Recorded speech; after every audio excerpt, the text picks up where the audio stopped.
pessoal, sejam muito bem-vindos a mais um episódio do VeraCast. Eu sou a Marcela Varani e hoje tem aqui um episódio de alerta. O aumento dos casos de sarampo no mundo preocupa especialistas em saúde em todo o Brasil. Para entender mais aqui sobre a doença, prevenção e também cuidados, eu falo hoje com a doutora Vera Rufeisen, infectologista. Bem-vinda ao VeraCast, tudo bem? Bom dia, obrigada pelo convite. A gente que agradece a presença aqui e também a Raíra Maia Alvarez, pediatra. Tudo bem? Tudo bem, muito obrigada pelo convite também. Obrigada a você. A Organização Pan-Americana de Saúde emitiu um alerta, né? Devido ao aumento de casos do sarampo nas Américas. No início do ano foram 268 casos de sarampo, incluindo um óbito, né? Na Argentina, Canadá, México, Estados Unidos. O sarampo ainda é uma doença considerada erradicada no Brasil. Em 2025, a gente teve 5 casos da doença. Doutora, parece pouco, a gente fala 5, parece um número pequeno, né? Mas por que preocupa tanto? A gente tem se preocupado muito com isso. Historicamente, o sarampo é uma doença de altíssima contagiosidade, né? É uma doença infecciosa de altíssima contagiosidade. Para você ter uma ideia, a gente tem um número que a gente chama de R, que é um valor de transmissão. Uma pessoa contamina até 16 a 18 pessoas, né? E é uma doença imunoprevenível, isso é, se a gente tomar vacina, a gente fica livre do sarampo.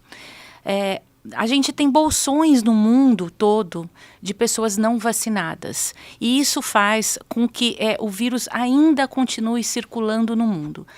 Vimos tudo isso que aconteceu nos Estados Unidos, a gente teve um aumento gigantesco nos últimos meses, com óbitos, inclusive em adultos. E aqui no Brasil, a gente tem tido, assim, nos últimos anos, casos muito esporádicos, alguns de pessoas que foram viajar, que foram para o exterior, mas a gente teve autóctones também. O que é isso? Que pegaram aqui, que não foram viajar. Né? Então, por que nos preocupa? Pela alta contagiosidade. Então, uma pessoa com sarampo que não seja diagnosticada e não seja colocada devidamente em isolamento, ela pode contaminar pelo menos outras 18 que não estejam devidamente imunizadas. É assim, então, que uma doença que já foi considerada erradicada pode ressurgir, né? Exatamente. O sarampo, ele tem uma característica, como ele não tem reservatório animal, ele é só transmitido entre humanos, então ele é passível de erradicação. Você vê, não tem um reservatório animal e tem uma vacina eficaz. Então, a erradicação seria muito possível, desde que nós tivéssemos uma cobertura vacinal adequada. Doutora Raíra, quando a gente fala em surto de sarampo, como é que isso é classificado? Na verdade, existe uma classificação baseada em informações do CDC, que é o Centro de Controle de Doenças Americanos, que seriam 3 ou mais casos.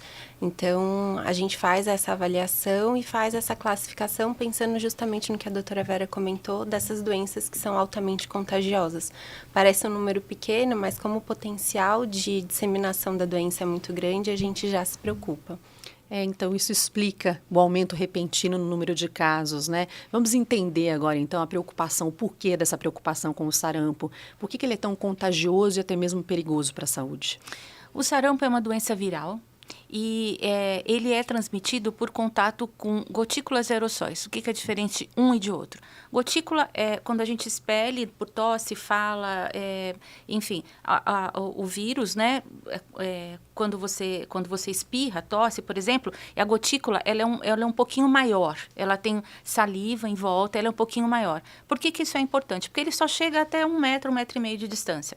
Mas ele tem um potencial de aerossolizar. E o que é isso? É uma gotícula uma partícula muito pequena e que ela fica no ar, ela fica flutuando no ar, literalmente, e isso permite essa altíssima contagiosidade, né? Isso é uma preocupação, por exemplo, em serviços de saúde, né? Que a gente tem que... essa pessoa tem que ficar isolada até mesmo antes do diagnóstico. Você suspeitou, você já tem que tirar essa pessoa do contato com outras, para que você não tenha essa disseminação. Né? E essa infecção, ela faz exatamente o que com o nosso corpo? Uma vez que ela entra através de vias aéreas, por exemplo, a pessoa que não está imunizada, né, ela entra na nossa garganta, nas nossas vias aéreas, e ela provoca uma reação inflamatória, uma vasculite no nosso corpo inteiro, né? A reação inicial é de muita febre e logo depois dessa febre a pessoa pode ter aumento dos gânglios, coriza, que é como se fosse uma gripe, conjuntivite, assim, ela fica como se fosse um estado gripal. Mas logo depois disso, mas muito intenso, né? Muita febre, muita coriza, conjuntivite e tudo mais. Logo depois disso, aparece o vermelhão no corpo, o exantema, né? E nessa fase, 4 dias antes e 4 dias depois, ela já está transmitindo. Então, 4 dias antes do famoso vermelho, o exantema aparecer, a pessoa já é transmissora. Num período em que os sintomas são até confundidos com uma gripe. Então, existe essa preocupação com a transmissão. Essa é a grande dificuldade da gente fazer esse controle e a importância da gente levantar a suspeita e, como a doutora falou, garantir o isolamento, né, desse paciente para evitar que isso acabe se disseminando. E quais podem ser as complicações do sarampo? Essa é a nossa grande preocupação. E dentro da pediatria, a gente tem aí um grupo de risco bastante importante, que são as crianças menores de 5 anos, que estão mais suscetíveis aos quadros de complicação. Dentro do sarampo, a gente tem desde infecções bacterianas subjacentes aí ao quadro viral, então as otites, os quadros de pneumonia e até acometimento de sistema nervoso central, de cérebro, então causando quadros de encefalite, inclusive anos depois da infecção viral. Então, a gente tem relatado em literatura quadros de acometimento do sistema nervoso central 10 anos depois do quadro viral do sarampo. Então, é uma doença que pode comprometer o paciente, a saúde do paciente a longo prazo. Então, uma pessoa que teve, às vezes, na infância, já, ou na adolescência, ou na fase adulta, pode apresentar essas complicações? Pode. Tem uma característica também que é bastante conhecida já da gente, mas que a pessoa tem uma amnésia imunológica depois do sarampo. O que é isso? O vírus, ele destrói as células de defesa do corpo do indivíduo. Então, tudo o que ele tinha já imunidade prévia é como se o corpo dele esquecesse. E isso pode durar até anos, pode durar semanas e pode durar anos pós a vacinação.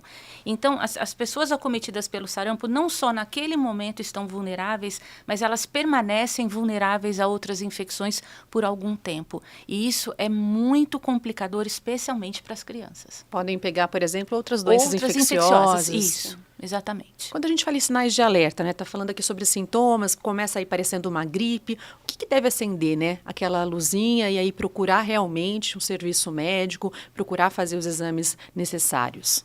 Acho que sempre que um quadro, não só de sarampo, mas aparece com uma intensidade muito grande, então febre alta, uma criança, né, dentro da pediatria que fica muito prostrada, mesmo com a melhora do quadro febril, eventualmente sinais de desconforto para respirar. E essa característica do sarampo de fazer um quadro gripal muito intenso e evoluir com manchas vermelhas na pele tem que ser um indicativo de procura de atendimento médico para a gente levantar essa suspeita e fazer a condução de maneira adequada. E esse diagnóstico ele é feito de que forma? É exame de sangue?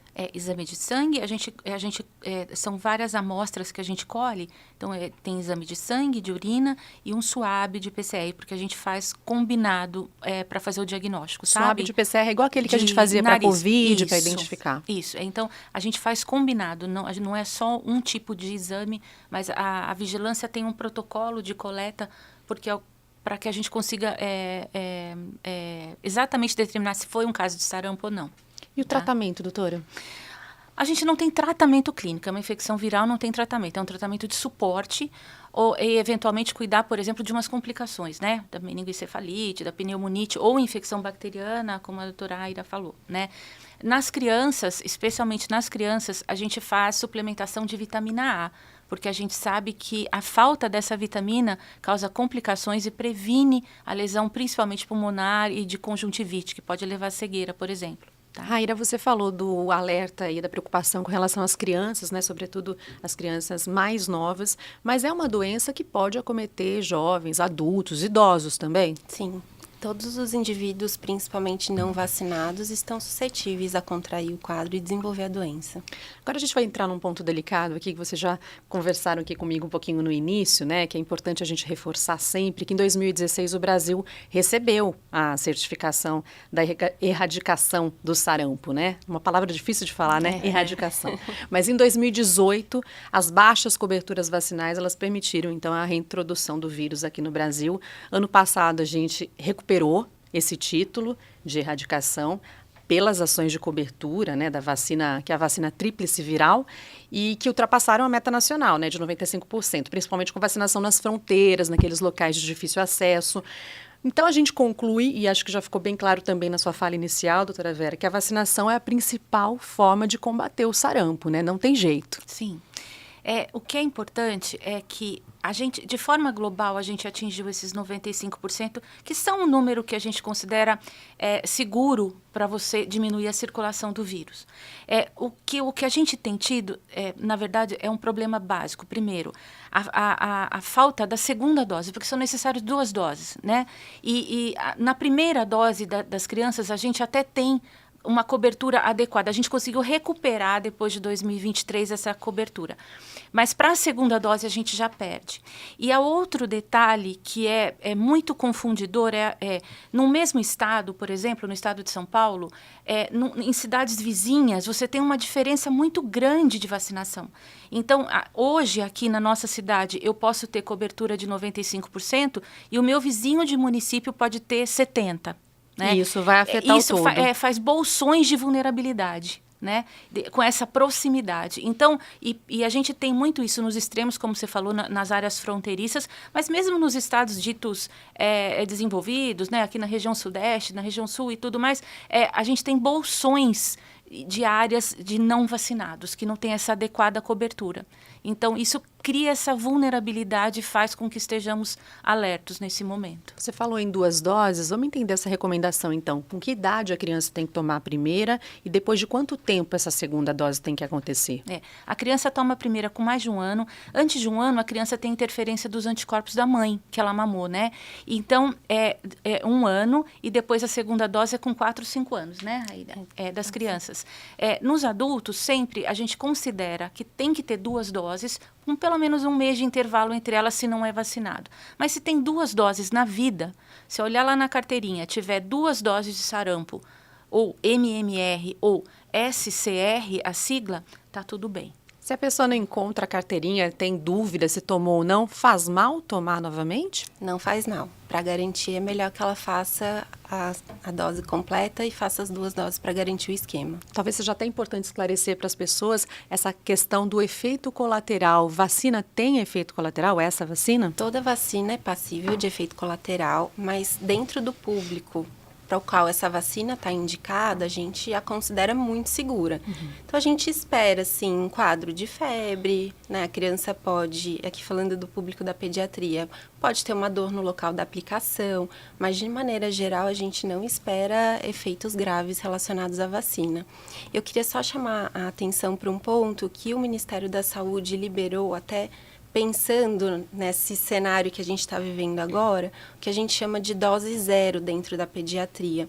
Então, como a doutora Vera falou, né, no primeiro ano de vida a gente tem interferência dos anticorpos maternos e a primeira dose seria aos 12 meses, mas com esse cenário que a gente está vivendo, está liberado uma dose a partir dos 6 meses, para a gente garantir uma proteção para essas crianças, mas é considerada dose zero porque ela vai repetir a dose aos 12 meses. Mas é só para a gente tentar aumentar essa proteção, essa cobertura vacinal nessa faixa etária aí de 6 meses a 12 meses, que é uma faixa etária de bastante risco para complicações do sarampo. E uma vacina segura para o bebê, é importante reforçar, né? Sim. Sim. Agora, que outras ações a gente pode adotar além da vacinação no dia a dia, doutora? É muito importante. Primeiro, a comunicação, né? Acho que as pessoas têm que saber que o sarampo circula no mundo, que é passível de reintrodução e todas as pessoas que tiverem quadros frustros, né? De febre, vermelhidão no corpo e os 3 Cs que a gente fala, né? É conjuntivite, tosse, né? Cough, e coriza, né? Junto com essa febre ou exantema, tem que procurar o serviço de saúde. A gente teme que alguns quadros venham sendo confundidos com dengue. Ou menos sintomáticos, e não é dengue, porque né, é dengue, e a gente teme que isso tenha sido confundido. Então, a comunicação com os pais, a estimulação à vacinação, né, e a pessoa, o isolamento. Então, as medidas de saúde pública são fundamentais.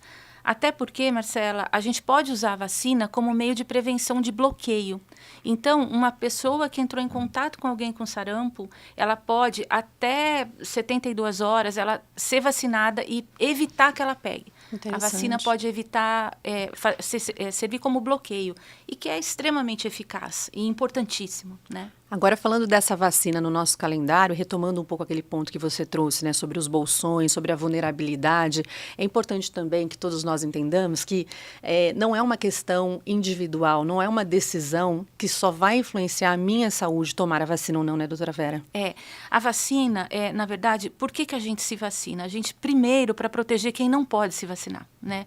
Essa é uma vacina de vírus vivo e algumas pessoas que têm problema de imunidade, como transplantados, algumas pessoas que são soropositivas com a imunidade muito baixa, que usam algumas medicações, os imunobiológicos, elas não podem tomar essa vacina. Gestantes, né? Elas não podem tomar essa vacina. Então, e esta vacina, individualmente, ela tem 97% mais ou menos de eficácia. Então, vamos dizer que de cada 100 pessoas vacinadas, mesmo as que podem ser vacinadas, 3 ou 4 não vão ficar imunes. Então, se todo mundo se vacina, a gente protege essas pessoas que não podem se vacinar. Então, se vacinar é mais do que tudo, não é um ato individual, é coletivo, é para proteger quem não pode se vacinar.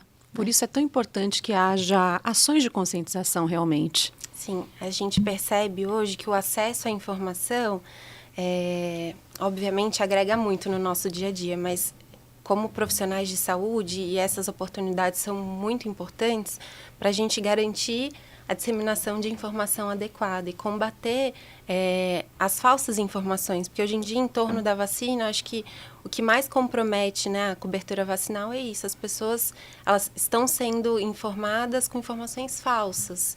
E aí deixam de se vacinar, de se proteger e acabam expondo não só, né, a si mesmo, como a população geral ao risco de contrair infecções graves.